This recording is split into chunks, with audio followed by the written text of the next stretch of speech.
So as JD mentioned, I'm a scientist, but I actually want to talk about art and how art is a great science communication tool that's really underused.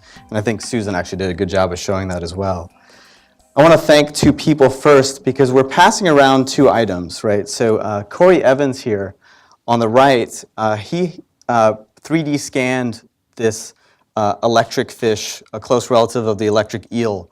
And so somebody has the electric eel relative skull that's 3D printed. Does somebody have that? You want to hold it up? So hopefully everybody got to see that.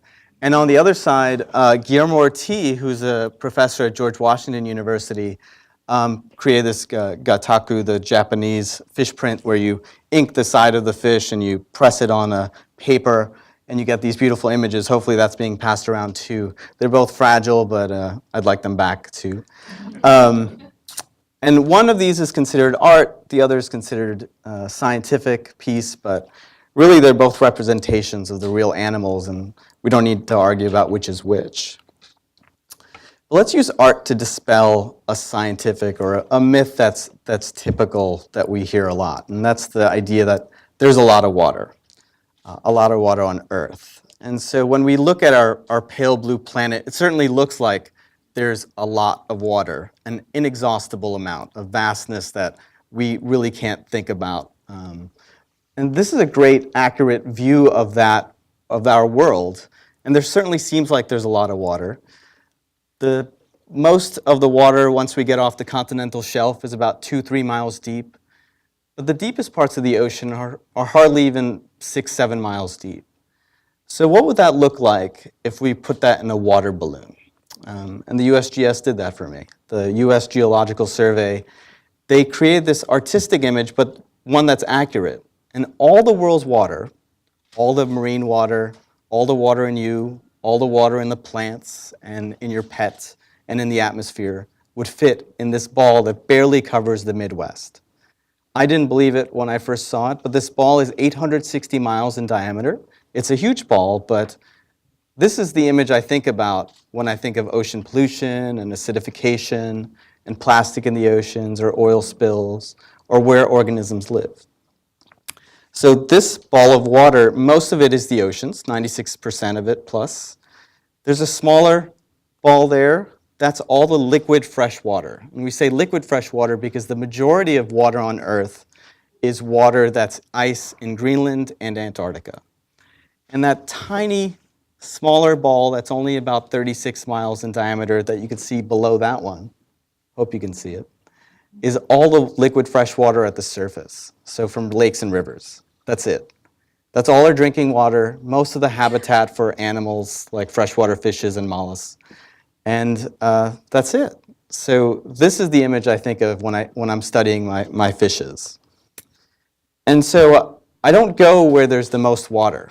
I go where the animals live and they evolve. So I study patterns and processes and figure out who's related to whom to better understand Earth history and evolution.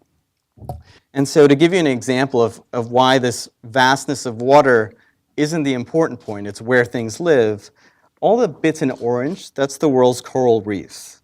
Now we just saw how much water there is, marine water there is relative to fresh water, but a third of all fishes, of the 40,000 species of fishes, a third of them in the marine habitats live in just that 1% of habitat that's the coral reefs. So that's where we want to protect and examine. If we go in further, in freshwaters, it's also not where we want to go to where the most water is that's the most important. So if you know where the American Great Lakes are, I should probably point to it because I just saw where Americans think North Korea is. I don't know if how many of you saw it. So it's up here. Between the US and Canada, and that's 10% of all the world's water, the greatest freshwater watershed in the world. There's only 250 species of fishes in there. Now you take the Amazon River, which is a drop in the bucket, again, has 6,000 species of fishes. That's more than all mammals combined. So again, it's not the vastness of water that I'm concerned about, it's where things are located and where speciation and evolution is happening. So let's take this myth about art not being an important tool for scientists. It certainly is. But also, where did this idea that the water is, of the world are vast and unexhaustible? Well, we haven't been exploring the marine world that much, not for very long. This is William Beebe, who was actually an ornithologist, but he fell in love with the oceans. And this is Beebe in a diving bell illustrating, or trying to illustrate, probably not very well, on a zinc pad underwater. This image on the left here is commonplace now of coral reefs, but for a long time it wasn't. This is before Jacques Cousteau. This is before scuba. My favorite thing that Beebe did was he created these bathyspheres. He invented a basic empty bowling ball that he could fit in with one other person with a quartz lens. And he wanted to see deeper than anyone else had before. And he took this a half mile down into the oceans. And he said, only dead men have gone deeper. This is what the deep sea looked like, or we thought it looked like, before Beebe went down there. Lifeless, without light. What he discovered was it's full of life and full of light. So most vertebrate animals are probably bioluminescent. Most of life in the deep sea is bioluminescent. And it's plentiful, full of life. And that's part of what he discovered. And so this vastness, or this idea that the oceans are vast and inexhaustible, are because we haven't discovered a lot of it yet. What Beebe did down there was he didn't have the ability to take photos. So what he did was this bathysphere was tethered, and it also had a telephone line. And he would call up an artist on board, and he would explain what he was seeing, and they would illustrate it. And some of these things may be apocryphal, but a lot of them have been discovered since. And these images, perhaps even more than his scientific work, really captivated the world and helped explain and helped us continue to discover the deep sea.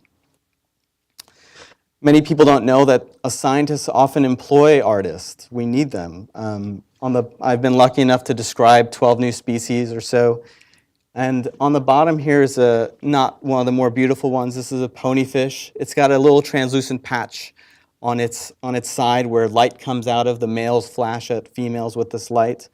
And it was illustrated to show better this translucent patch and the shape of it, which is diagnostic to the species. It was actually illustrated by my wife, Anne-Marie Noel, who's here.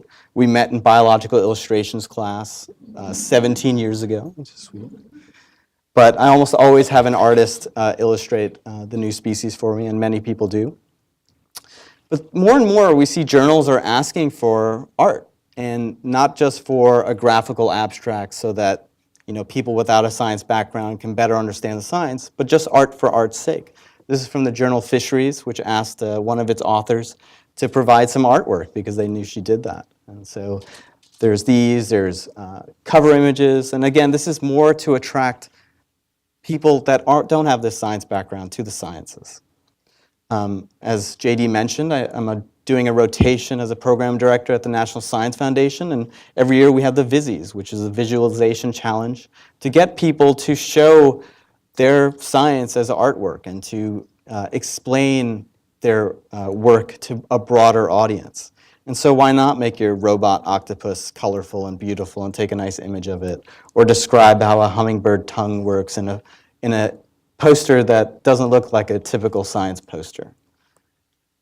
And then there's a fine line between art and science, just like those objects we're passing around right now. This is a beautiful image to look at, but this is a cleared and stained ray by Adam Summers. And we'd use this technique in ichthyology all the time. We clear the body with trypsin and stain the cartilage and bone so that we can see how the body articulates. And so we can learn how this animal moves better. And who wouldn't be proud to have this image at any museum? Just like Susan's beautiful images. These are useful scientific objects as well, but also visually appealing. Now this last one here is by my postdoc, Brandon Balaji, who's an artist. As JD mentioned, it's strange for a scientist to have an artist as a postdoc. Most don't, but he came for free, so it was easy for me to say yes. Brandon's a very well-known artist. He used natural history specimens in his art. He had a display at the National Academy's building on Continental. And it's pretty stunning what he's done with this work, and I was glad to have him join my lab. When he started working with me, we applied right away to the National Academies and the Keck Foundation, and we got this nice grant to do a citizen science project on the Gulf of Mexico. and to better understand the impacts that that spill from 2010 is still having to this day. There's still fishes and other animals that are not developing in a proper way because of how the oil that's still in the sand affects their development. What we're trying to do is better understand where things have been collected relative to where the oil was during the 16 weeks that 200 million gallons of oil was spilled. And so what we do is map on the distribution of these animals from the Gulf onto where the spill was. And what we do too is have citizens help us do that. People that are around in the region often they haven't forgotten the spill, but they certainly don't realize it still has an impact. So we go out and collect with them, we seine the beach, we show them what's been swimming under their feet. Sure, they know the seafood on their plate, but not the little organisms that are underneath their feet when they're walking out into the Gulf. Brandon created this great wanted poster of the 10 species that we haven't seen since the 2010 oil spill, and this nice suitcase of display organisms, beautifully done. And it attracts a different crowd than you get in your lectures, you know. So this gentleman here drinking a Bud Light, no shirt on, I love this guy. You know, this is going to be somebody who's not going to typically walk into a museum and to examine scientific specimens. But here he gets to do that thanks to an artist. And he gets to learn about the Gulf and what maybe he's been ignoring that's right underneath where he lives. And so I always tell people I was a stuck-up New Yorker that moved to Louisiana and didn't think there was much to discover in the Gulf. I get to travel all over the world. I've seen lots of amazing things. But some of the most amazing things were in my backyard in this region here. And it took the oil spill for me to realize how unknown this region was. I thought everything would be known in the Gulf, and it's so poorly understood even to this day. And so that's where that myth of the vastness of water comes from, because we're not doing a good job of exploring this habitat or explaining what it is. And it really took an artist and an artistic vision, a scientifically accurate one, for me to better understand that. So I hope I've done that for you as well, to show that art is important in science, and artistic visions can definitely help us with our science communication. So thank you.